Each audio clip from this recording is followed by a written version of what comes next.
Hello and welcome, or welcome back if you've been here before, to Drops of Wellness Wisdom. I'm Dorothy. And I'm Joy, and we're so happy to have you here again. Thank you so much for your support over the last few weeks as we have begun sharing our baby with the world. Yes, and this week I know we've talked a lot about things, lifestyle changes we can incorporate to be healthier. This week might be a little bit different. It might be a little bit more of a rant about something that I feel kind of strongly about rather than an actual wellness tip, but you might learn some things to help incorporate into your life. But as we alluded to last week in our strength episode, I had promised to address the dreaded Meno belly. So here we are today to do that very thing. As I said, I do feel strongly about this and many other issues in this age group. And I get pretty frustrated with the bill of goods that we've been sold as older women. We're told so many things that we have to, still hold to a certain standard of youth and beauty, even when we're old. And I'm not sure that that's true. And I'm kind of trying to start a different conversation around that. I don't think we need to stay eternally youthful.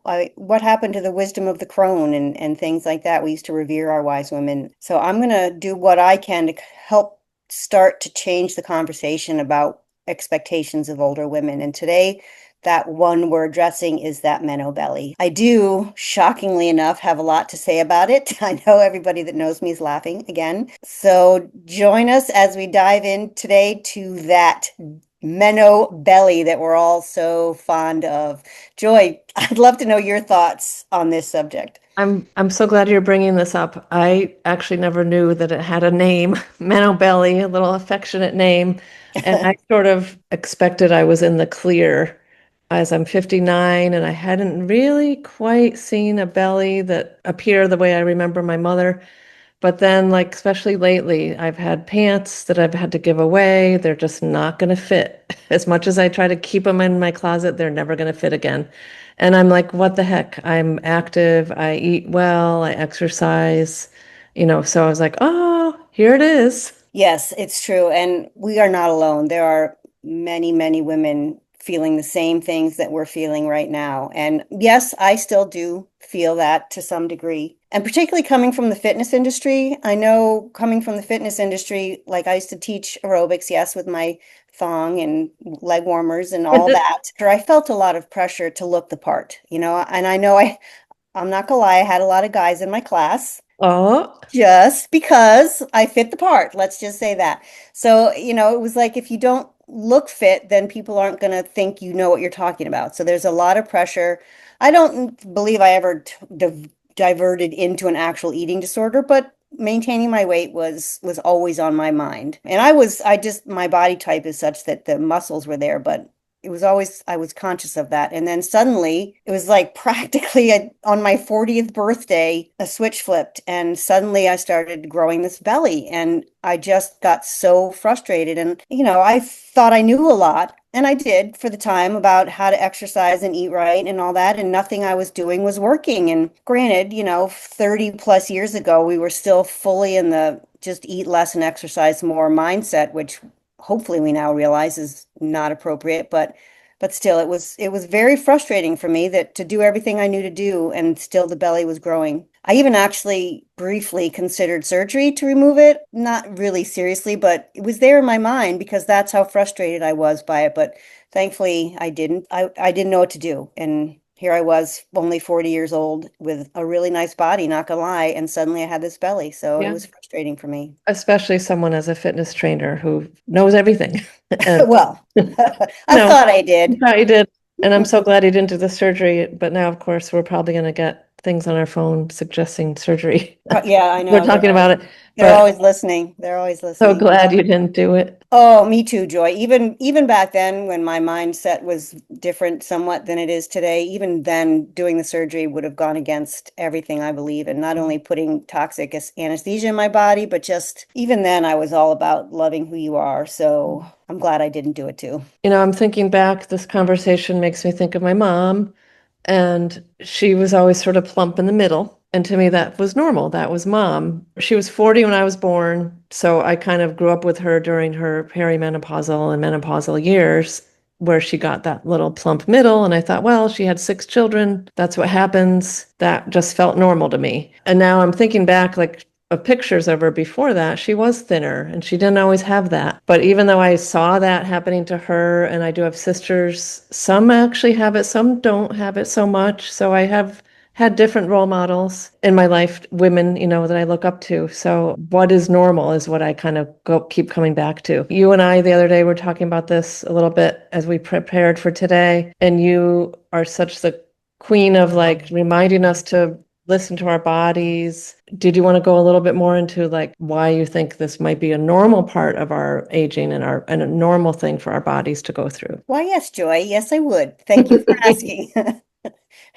I love to talk about these things. Anyway, so yes, like we said, we're not alone. I think if you asked every woman 35 to 40 plus what their biggest complaint was, most of them would probably say the growing belly, which doesn't move with no matter what we know and do. It's just is there.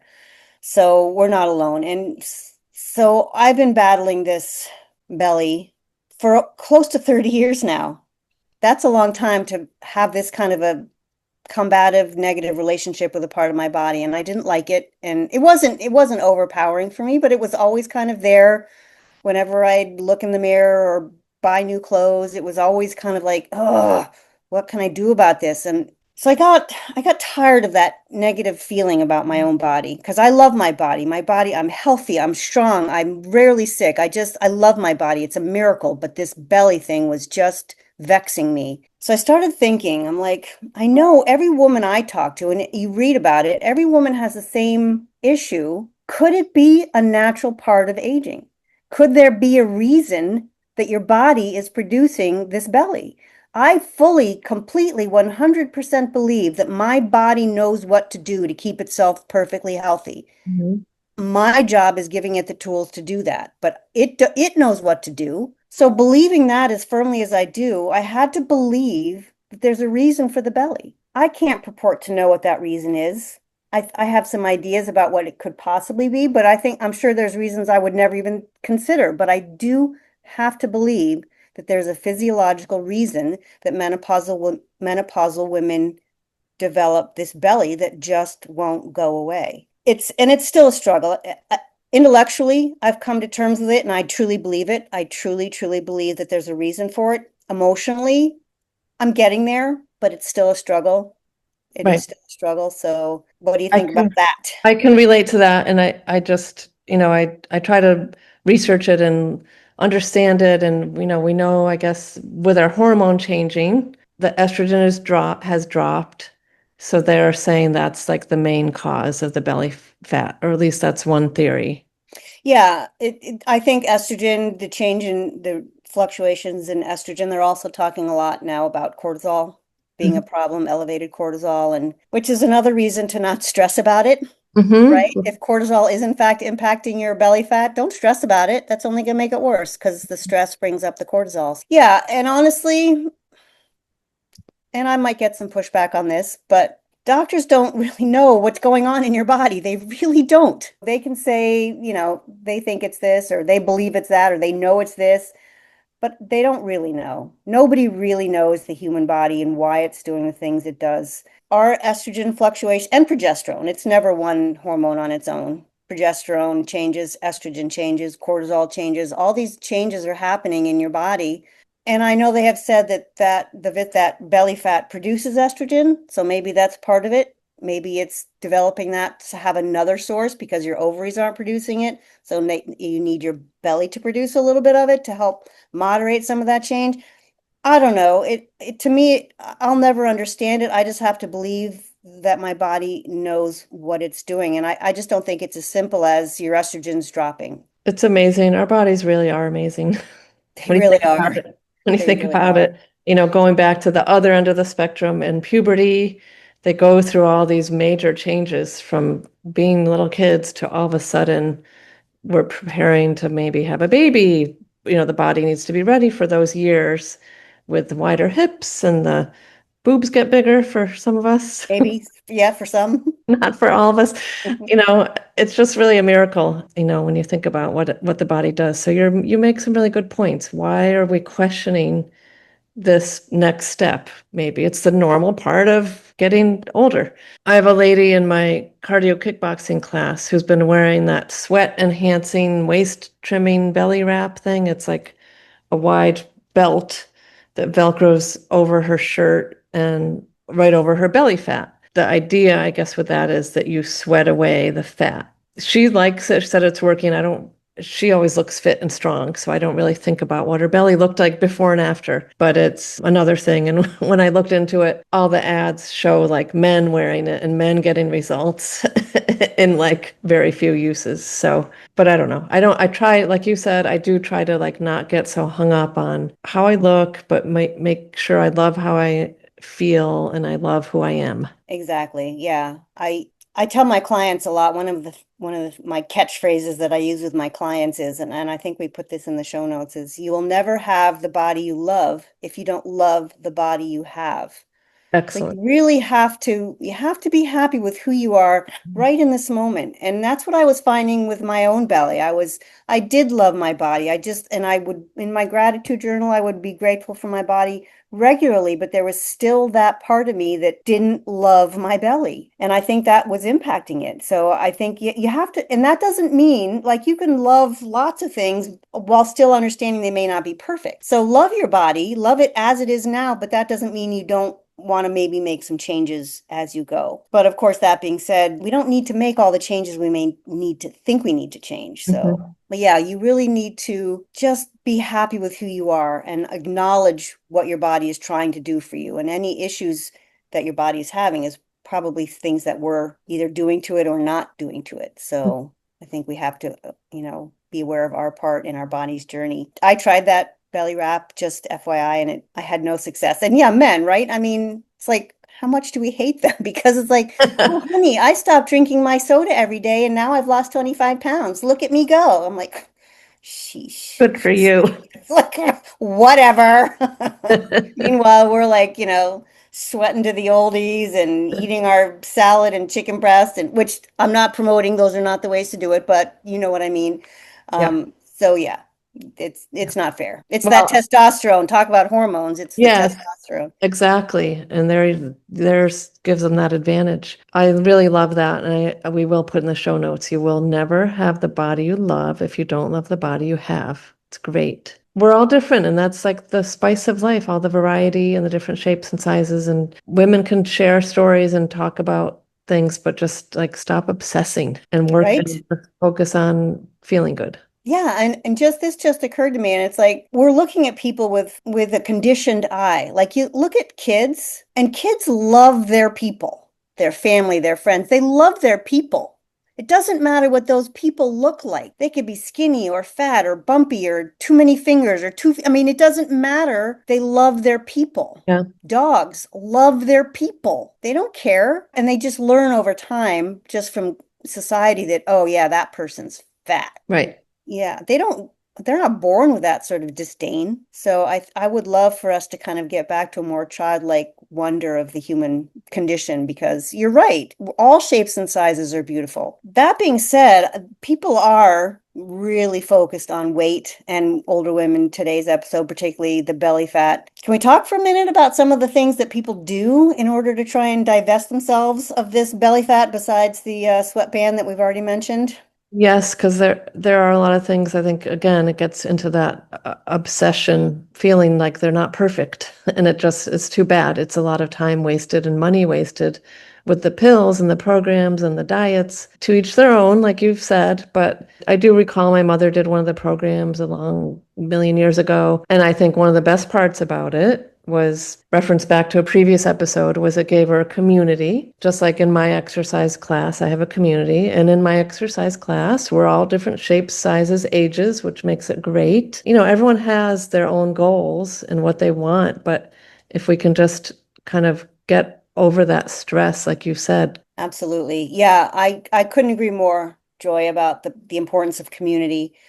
Joining a group fitness class or something, not and taking away that aspect of doing it to lose weight, but doing it for the community, for the chance to get out in your neighborhood or be with friends or make new friends or whatever that is, the sense of community and the movement and exercise is good too, but I think it's maybe even secondary to the community. So yeah, I think that is absolutely key, is having a supportive community who loves you no matter what. I'll name the one that I did a long, long time ago because I don't think it's around anymore. But like when I first, so this was 25 plus years ago, I actually joined this program and that was hard for me because I saw myself not so much as an expert, but this was my job, was to help people be fit and lose weight. So I didn't feel that I should have to ask somebody else for help in that field, but I did because I was so frustrated with the weight gain. And I went to this program called Diminishing Dimensions. Remember that? Anyway, so I went and I made my appointment, and I believe, if I recall correctly, it was like a bioimpedance analyzer or whatever it was to analyze your body comp and all this other stuff. And this was back then, I was in, an active personal trainer, group fitness coach, farmer. I mean, I was, except for my belly, I was very fit. I had big arms and I had six pack. I had, except for where the belly was coming in. I have pictures of me holding my horse in a bathing suit. It was, yeah. So muscle mass was not my problem. We'll have to put that picture in the. I will put it up there. I've got no problem. Um, so yeah, I went in for my consultation after they did my body testing results, and she's like looking at the results, looking at my paper. I'm like, "Yep, you need to work on building up your muscle mass." And I'm like, I had a tank top on. I remember distinctly. I had a tank top on at the time, and I'm like, did you see these? Did you see? And I'm like, I don't think so. I'm pretty strong. She goes, nope, it says right here, you need more muscle mass. And so I'm like, she wasn't going to hear any different. And I'm seriously, I had big muscles at the time. So I left and never came back because she didn't see me as an individual. She saw the numbers on her paper, and that's all that she was trained to Yeah. see those numbers on the page. So while some of these programs can work for some people, I just want to remind you that they're not necessarily individualized. And as we've spoken about before, every human is an individual. Everybody's different. Everybody's going to react differently to different stimuli. And if you do want to join a group fitness program, yes. And if you love it, even better, because you should be happy in what you're doing. But a weight loss group isn't necessarily going to be focused on you as an individual. So just bear that in mind as you're looking for things. I know there's women that go through different hormone treatments and even more natural things, the evening primrose and things. I just heard yesterday about a friend doing bioidentical hormone replacement therapy, which isn't as natural as it sounded. So I don't know if those are going to help you lose belly fat or just add to your complications because it's messing with your natural cycle. But in our strength episode that we posted last week, Dorothy, you talked about the weight loss pills and things that major concern with those is they might reduce your fat, but they also reduce your muscle. So then there's side effects and things to worry about. So I did want to mention more in the natural line is Dorothy and I have the MetaPWR line of products from doTERRA that are designed naturally with a blend of essential oils to curb the cravings and help you kind of shrink the fat cells. I just wanted to mention that MetaPWR. We can answer more questions on that and go into detail on that. If you guys have any questions, just comment MetaPWR. I know for me, I'm still, as much as I try to curb the snacks and curb the carbs, I'm still kind of addicted to the potato chips, even though I get the ones with no seed oils. And so for me, I'm sure it's a combination of those kind of snacks and my age and my hormones that are contributing to my belly. Yes, yeah. One thing, yes, our MetaPWR line is really, really good. Even if it doesn't reduce your belly fat, it's doing great things for your body. And the fat cells, you are born with a certain amount, but you can add fat cells. Okay. But That you makes more can't. sense. So, but the problem is, and this is where, like, if you've had a problem with weight, this is what can lead to problems. So when your fat cells are at maximum, you will create new ones with which to store new fat or new toxins, because that's where your body stores toxins, is in your Exactly. fat cells. The problem is you can't get rid of fat cells. Once you've created the new ones, they're always there. So they're always there waiting to be filled. Got it. Unless you have like liposuction or something like that, then you're sucking them physically out of your body. But once they're created in your body, they won't go away. So you can add new ones, you just can't get rid of old ones. Got it. So that's why when you gain weight, you're building new fat cells, which are always there waiting to be filled. So it can be a little bit more problematic to lose the weight if you've gotten to the point where you're adding new fat cells. That's that part. And as for some of these, like the hormone replacement therapy and things, and again, I just wanted to reiterate, this is an absolutely 100% judgment-free zone. I don't ever want to try and get anybody to feel bad about their choices or to to think they're making a bad choice. I completely support anybody's right to make whatever choices work for them. And if they're happy with their choice, awesome, do it. I completely think you should do that. That being said, what we're talking about here is, and the conversation I'm trying to start is like you see all over TV and the internet, like our hormones our body is failing us. It's changing and it's not doing what we want it to do. And let's replace the hormones and let's fix the hormones. And the conversation I want to start is let's accept the fact that our hormones are supposed to change. Like Joy was saying earlier, in puberty, when girls go through puberty, we're not trying to stop that. I mean, it's like, oh no, she's having hormonal changes. We better stop that. Let's go back to prepubescent hormones. No, this is just another cycle of the female life is menopause, and your hormones naturally change. I personally would like to start a conversation to make that okay. Yeah. I want women to understand that it's okay to have these hormonal changes. It's part of being a woman. Mhm. And it's a part of being a woman that we should all learn to embrace. I mean, there are so many amazing freedoms that can come with being a postmenopausal woman. I mean, I love it. It's great. If you choose to do these hormones, fantastic. And if it makes you feel better, I love that for you because I want everybody to feel the best they can. Maybe let's try and love who we are. Again, not just the belly, but other changes that might be happening with your changing hormones, which is not to say there might be certain lifestyle habits that you may be having that may be negatively impacting your hormones apart from a normal hormonal switch due to menopause. True. For example, like another thing, women, we just have this burden of looking a certain way. And in that vein, we're all using miracle creams and hair dyes and lotions and potions and all these things to make us look young and beautiful forever. And so many of these products have chemicals in them that are endocrine disrupting chemicals. So, and women use way more of those than men. So, if you're one of these people who are using a lot of these products, it could be those endocrine disrupting chemicals, which are your hormones. Your endocrine system is your hormones.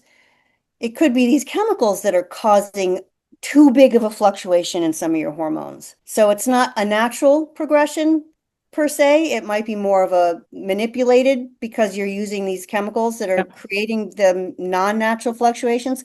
So you may be doing something, or you may be eating foods laden with toxins that are disrupting your hormones. So it could be something that a lifestyle change might help alleviate some of those less pleasant menopausal issues. Like some women truly suffer. They truly suffer during menopause. I'm not going to discount that or belittle that in any way. Hot flashes and mood swings and some of these other things can be very devastating for some women. I absolutely can see that. And I'm not saying that that's not a real thing. And I feel for these women, but it might not be potentially the answer might not be the pharmaceutical, but maybe more of a lifestyle change, Right. possibly. Right. And then getting back to more of the embracing our changes. And maybe, I think a lot of women during the pandemic stopped dyeing their hair. So that was great. I was all for that. As someone who's never done that, again, fine, most women do.